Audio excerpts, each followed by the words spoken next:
এই কনকনে ঠান্ডায় কম্বলের সাথে যুদ্ধ লড়ে তারপর আমি এসেছি এখানে পড়তে।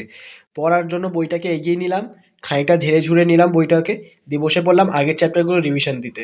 সামনে এইচএস এক্সাম, কম্বলে মুড়ি দিয়ে বসলে কি আর হবে?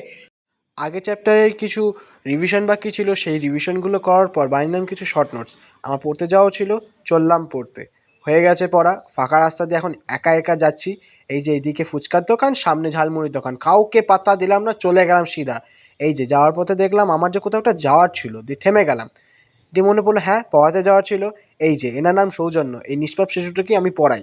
ইনি এখন খেলছেন, সামনে স্যার বসে আছে, দেখে হাই করে দিল ক্যামেরাকে, ক্যাটারপিলার রেখে সবাইকে দেখিয়েছে।